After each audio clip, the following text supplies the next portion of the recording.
Hi there, everybody, and welcome to 2020, The After Show. I'm Deborah Roberts, and I'm so happy you're with us today.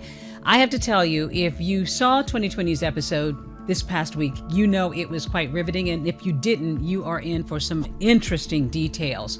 I have to say that as a correspondent, but also as a mom, there are certain stories that just really stick with me, particularly when they involve young people. And in this case, the story that we are talking about involves a 19-year-old college student, Jessie Blodgett, who was found murdered. She was a talented musician from Hartford, Wisconsin, a theater person, and on July 15th, 2013, her mom went into her bedroom in her home and found her daughter cold, blue, not breathing. Obviously, she was distraught by that, but then once she called 911, she noticed that she had marks around her neck that appeared to be strangulation. She had been killed in her own home. This is a story that was just absolutely horrific for this community. Jessie murdered in her home, and the man responsible for the crime was essentially right there, hiding in plain sight. Well, today we're going to talk not only about the story and what you may have seen if you saw our 2020 episode, but we're going to also provide some bonus material, some information that you didn't see in our 2020 episode. It was called Her Last Note, and it details the disturbing relationship between Jessie and her killer, which surprised so many people there. The emotional twists and turns of this story. We're going to take you inside the courtroom.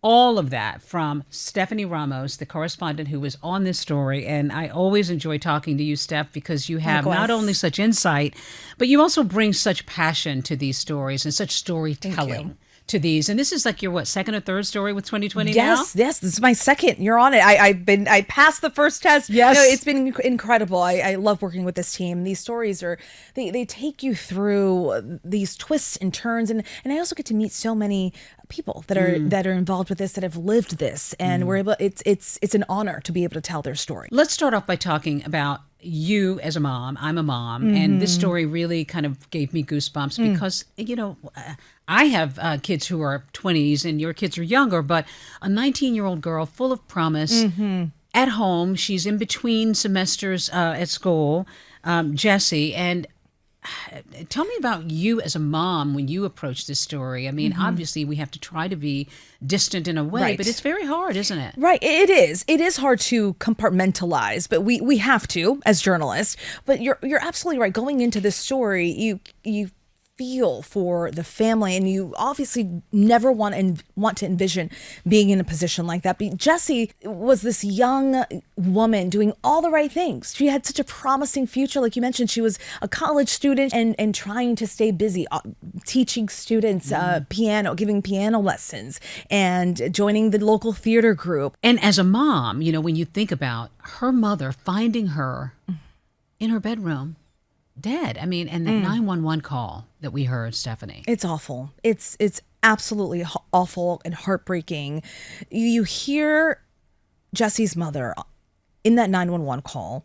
You hear her pain. You hear her desperation, and just her trying to help her daughter, but also knowing that she's gone. Yeah. She's saying that she's gone. And while we were there visiting Hartford, we went to the house. Jessie's family doesn't live there anymore, but the family that does live there now was gracious enough to let us see the room.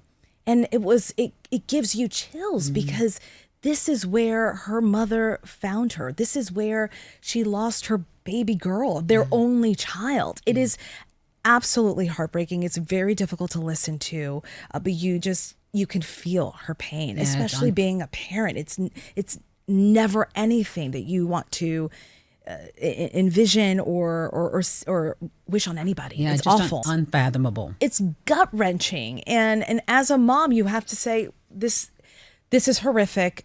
Obviously, you don't want to go through anything like this, but it is our job to share this story. Jessie's parents, they want to keep her memory alive, and they have done so much to do that, and that's why we're there. We're there to tell that story and to highlight that. And we're going to talk more about what they did after the fact later. But let's just talk about the community. Okay, Hartford, Wisconsin. I had never heard of it before. Small town America, the Midwest.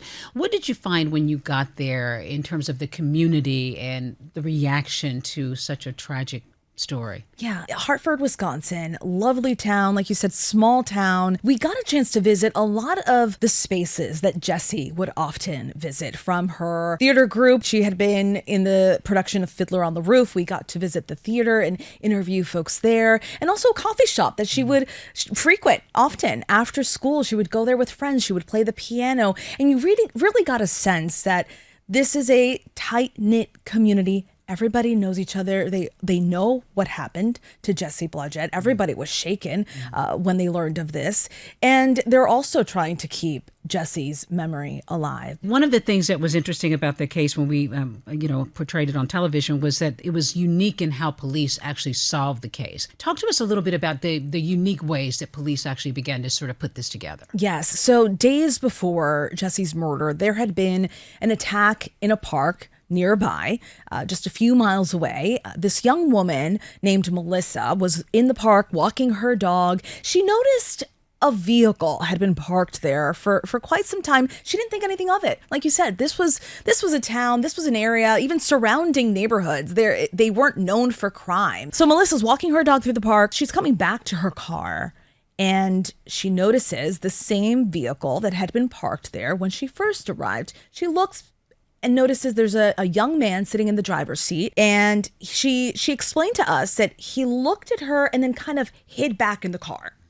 She starts walking toward her car, still not panicked. Yeah. She still thinks nothing of it. She continues to walk to her car, and something kind of tells her, turn around. She feels a presence, and there he was. There was this young man right behind her holding a knife. This attack happened days before Jessie's murder. Yeah, and it would prove to be significant, too. The police began to kind of look at this. Now, when they heard from Melissa about what had happened, tell us a little bit about this, because there's this van. Police began questioning a guy by the name of Dan Bartelt. Tell us how he entered the picture. Right. So Melissa's at the park, and she is now fighting off this young man. Doesn't know who he is. He's got a knife. She is fighting for her life. Melissa, at this point, has grabbed the knife blade.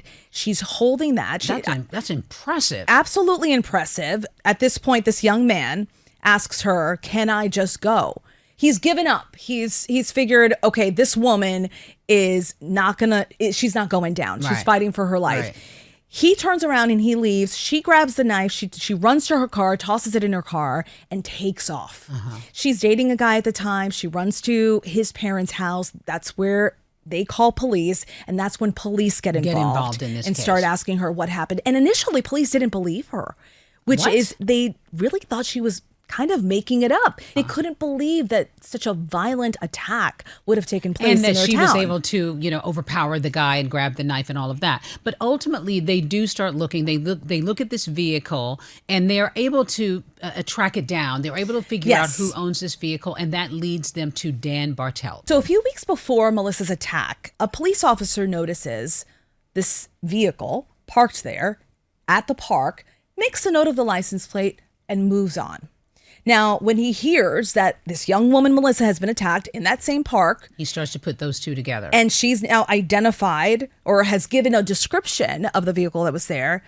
They put two and two together and run the plate, figure out who that car belongs to, and pinpoint Dan Bartelt. So they start talking to him about this attack, but then he hits on something that leads police to connect him to Jessie's murder. At the time when they called him to say, we need you to come to the police station to ask you a few questions about Melissa's attack, he was with Jessie's family, mourning her at the vigil, which was being held at Jessie's home.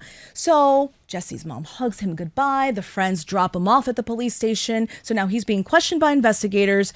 He basically admits, yeah, I was at the park. I wanted to instill fear. I've been feeling a certain way. I've been feeling scared, and I wanted someone else to feel the same way. And then investigators bring up Jessie, and he goes on to say how horrible it is. And man, too bad she was sexually assaulted. And investigators in that moment smart, quick thinking, make a note of that, speak with the investigators that are looking into Jessie's case, and realize no one should have known that. Yeah, ding, ding, ding, ding. The bells go off. Well, you know, it's interesting because he was, and you talked about this in the piece on Friday night, that he was amongst the crowd that was there for a vigil. And it's sort of reminiscent of those stories that we do when there's an arsonist, right? And then they show up to see the fire and see what happened afterwards. And police often will find the person in the crowd who actually was responsible. And in this case, now they're looking at Dan Bartelt.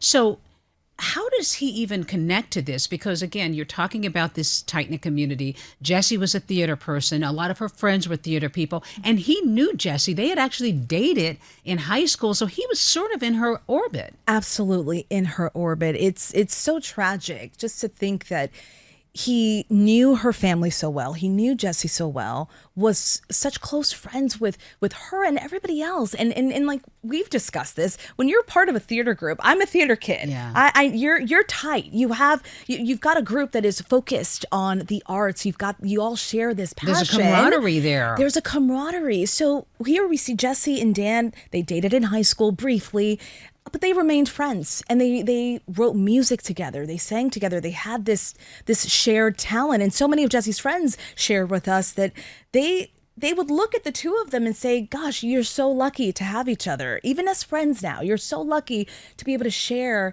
in all that you do together. And it's just really tragic that clearly he was seeing her in a different way.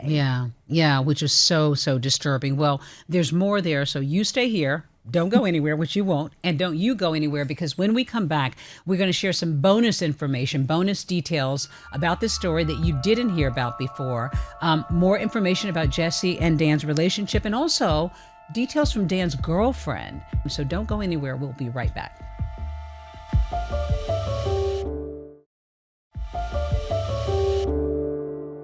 Welcome back to 2020, the After Show. I'm sitting here with Stephanie Ramos talking about our most recent 2020 episode, which was called Her Last Note. Centers around the story of 19-year-old Jessie Blodgett. And by the way, that title sort of touches on the fact that she was an aspiring musician. She actually taught music lessons to children.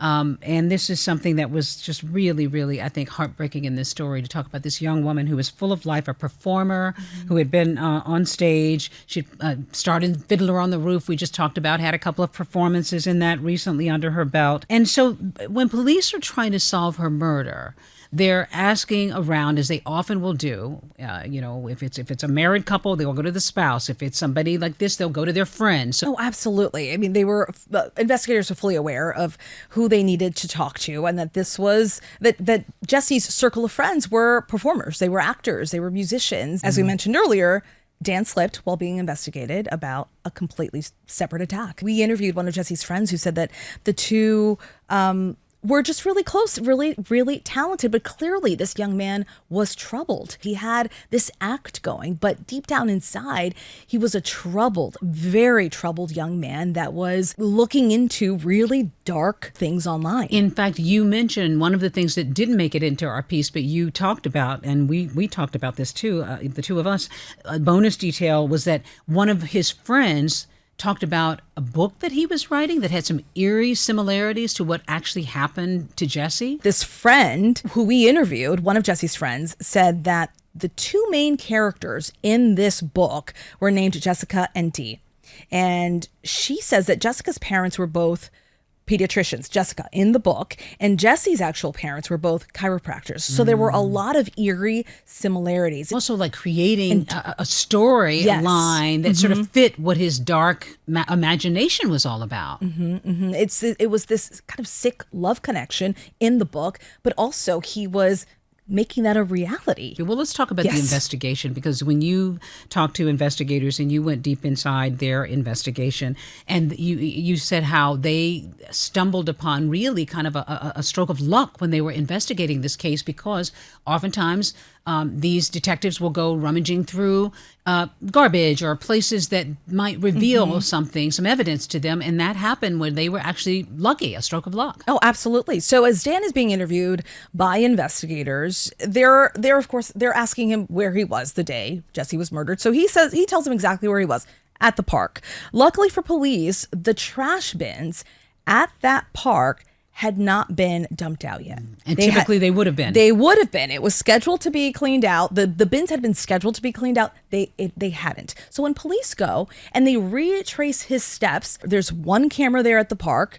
He was spotted on that surveillance camera. They go back there, they look in every single bin, and they find a bin. In that garbage bin, they found a cereal box. And inside that cereal box, they found tape, antiseptic wipe that had blood on it, and ropes. And all of that was eventually tied to Dan. The cereal box had a UPC code on it. They were able to track that cereal box to the local grocery store. And it was a stroke of luck. Here they are in the park. They're just looking for any type of evidence. The garbage had not been picked up. It had been days after Jesse's murder.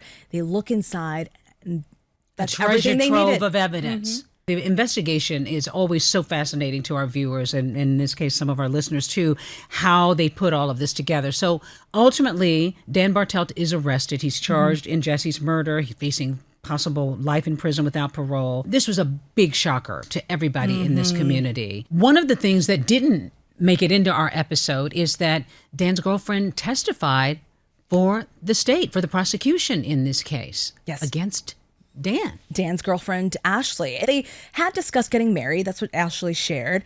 And she described them during the trial as best friends. And she shared that Dan had been lying about his job to her. One thing that Ashley also mentioned was that on the day of the murder, she got a missed call from him while he was supposedly at work. They got together sometime after 3 o'clock at her house. They hung out, had dinner, and watched TV.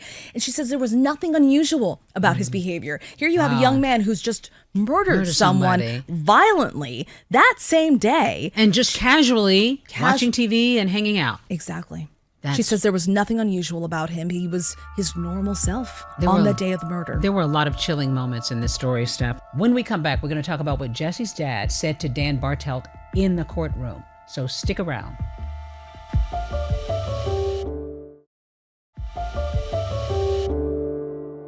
Welcome back to 2020, The After Show. I am speaking with my colleague, Stephanie Ramos, about our most recent episode of 2020 called Her Last Note, the chilling story of 19-year-old Jessie Blodgett, who was found murdered by a young man who turned out to be a former friend of hers, classmate, someone she'd even dated in high school. Dan Bartelt goes to trial. He's eventually convicted, first-degree intentional homicide, and then he gets a sentence of life without parole, the possibility of parole. But one of the things that was so, I think, also heart-wrenching in this story was that it was kind of a tale of two mothers also. Jessie's mom, who's lost her daughter, but then also Dan's mother, who is heartbroken over what had happened with her son. That was hard to watch. Oh, yeah, absolutely. I mean, this is a mother and the father. They thought they had done everything right, and they're being told by Dan that he's going off to work. Dan's mom was packing him lunch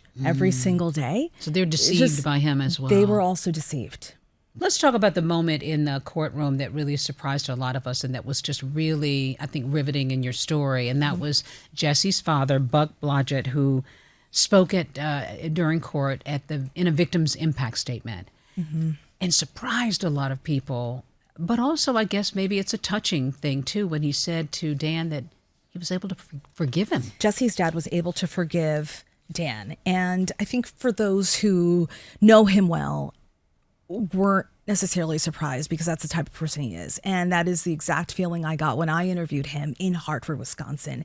It's this overwhelming just compassion and love, and just, he obviously misses his daughter, but he shared with us that he needed to move forward. He couldn't be upset with Dan, knowing that he had welcomed Dan into their home on a regular basis. And such betrayal. Such betrayal. What Buck has done in starting this organization in Jesse's name. And let's talk about this organization, because one of the things that many times these people do that we interview is that they find purpose in something that has just tragically happened. And he has done that. He's founded an organization called Love is Greater Than Hate Project. Yeah, tell us about this. He dedicated this project to ending interpersonal violence and promoting forgiveness. So he's turned his family's pain into purpose, and that's what drives him. And Buck has been able to share Jesse's memory and share with the community and really across the country just what this organization means and how to stop this type of violence, and also how to spot it, how to identify when a person who might be going down this same path. Yeah, for people who didn't see those signs, to give you some ideas. Well, that's the one thing I think that always gives us a little bit of hope at the end of these tragic episodes, is that oftentimes family members will find a way to keep shining a light on the name of the person, saying their name in a positive way. And Jessie Blodgett's name now has a purpose and a good cause, and hopefully something that will change lives attached to it going forward. It was just a remarkable story, Steph. Thank you. I'm sure it's going to stick with you for a while. Oh, absolutely. So thank you, Steph. Thank you very much, Always Deborah. great having you here, and always great having you all join us too. So thank you so much for being a part of this program and taking this with you. Remember, you can also catch 2020 on Friday nights, 9 p.m. Eastern, all 2020 episodes on ABC. And of course, you can stream episodes like this one on Disney Plus and Hulu. Take good care.